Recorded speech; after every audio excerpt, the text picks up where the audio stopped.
안녕하세요. 손해사정사 박상인입니다.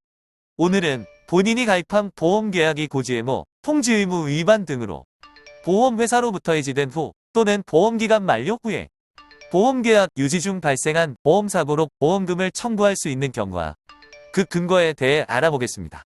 먼저 고지의무, 통지의무 등의 알릴 의무 위반 등으로 보험계약이 해지된 경우 보험회사의 보험금 지급 의무에 대해 상법 및 보험약관에서 규정하고 있는 내용을 확인해 보겠습니다. 상법에서는 알릴 의무 위반 등으로 보험계약이 해지된 경우에는 보험자는 보험계약을 해지할 수 있고 보험금 지급 사유와 상관없이 보험금 지급 책임이 발생하지 않는다고 규정하고 있습니다. 보험약관에서는 옆에 있는 표와 같이 알릴 의무 위반 사유와 보험사고가 인과관계가 없는 경우 보험자가 약정한 보험금을 지급한다고 규정하고 있습니다. 예를 들면 피보험자가 집이나 외부에서 미끄러져서 골절상을 당하고 골절진단비, 상해입원금 등의 보험금을 보험회사에 청구하였다면 보험회사에서 이번 보험금 청구권으로 보험사고 조사를 한 후에 피보험자가 과거부터 가지고 있었던 기왕의 질병이나 치료병력에 관한 알릴 의무 위반 등이 존재 시에는 보험계약을 해지할 수는 있으나 기존의 질병과 인과관계가 없는 이번 상해사고에 대한 보험금은 지급한다고 보험약관으로 명시하고 있습니다. 이는 보험회사가 상법에서 규정하는 내용보다 불리한 조건으로 보험약관을 변경한 것이 아니고 오히려 보험계약자 등에게 유리하게 보험약관을 변경하고 보험계약 당사자 간에 이러한 보험약관 내용으로 보험계약을 하겠다는 의사결정의 합치가 있었기에 보험회사는 보험금 지급 의무가 발생한다고 할 수 있습니다. 만약 위에서 예를 들었던 골절사고에서 보험계약이 해지된 후에 후유장애 보험금 청구 사유가 발생되었다면 어떻게 될까요? 보험회사의 보험계약 해지와 골절진단비, 상해입원금 등의 보험금 지급은 시간적으로 일치될 확률이 상당히 높습니다.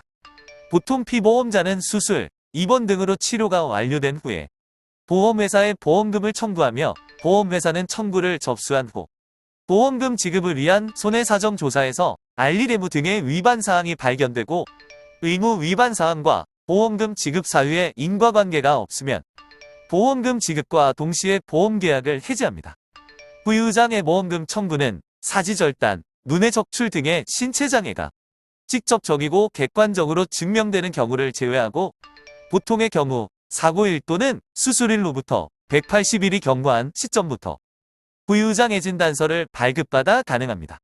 위에서 예로 든 골절상의 경우 사고일 또는 수술일로부터 180일까지 재활의학과 등에서 재활치료 후에 후유장애 진단이 가능하기에 최초 골절진단비, 상해입원금, 보험금 등의 지급과 함께 보험계약이 해지된 경우에는 보험계약 자체가 없게 되는 상황이 발생합니다.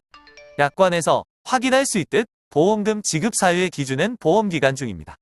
즉 유효한 보험계약 규지 중에 보험사고가 발생하였다면 후에 보험계약이 해지, 종료, 만료, 실효 등의 사유를 불문하고 보험금 청구권 소멸시효 전까지 보험금 청구를 할 수 있습니다. 보험금 청구권 소멸시효는 상법과 보험약관이 똑같이 3년으로 규정하고 있습니다. 그럼 보험사고일 또는 수술일로부터 3년 이내에 후유장애 보험금을 청구하면 상법과 약관에서 정하는 보험금 청구권 소멸시효가 도과하지 않게 되는 걸까요? 이 답변은 반은 맞고 반은 틀렸다 할 수 있습니다. 앞에서 언급한 바와 같이 후유장애 보험금 청구는 사고일 또는 수술일로부터 최소 180일이 경과한 시점에서 후유장애 진단서를 받을 수 있습니다. 만약 보험사고를 당한 피보험자의 신체장애가 이 기간까지 고착되지 않았다면 의사가 고착될 것으로 예상되는 후유장애로 후유장애 진단서를 발급받을 수 있고 치료를 계속해서 받은 다음 치료가 종결되는 시점에서 후유장애 진단서를 발급받아 후유장애 보험금을 청구할 수도 있습니다. 치료 종결 후에 후유장애 진단서를 발급받으면 후유장애 보험금의 청구권 소멸시효는 이 시점부터 기산되기에 발급일로부터 3년 이내에 청구하면 청구권 소멸시효가 완성되지 않기에 보험회사의 보험금 지급 의무는 사라지지 않습니다. 단, 이 부분은 원론적이고 원칙적인 부분을 설명해 드렸으며 보험금 청구 사유, 치료 경과 등을 종합적으로 검토하여 보상 업무를 진행해야 할 사항으로 전문가의 조력을 받아 본인의 소중한 보험금 청구권을 행사하시는 것을 권유해 드립니다.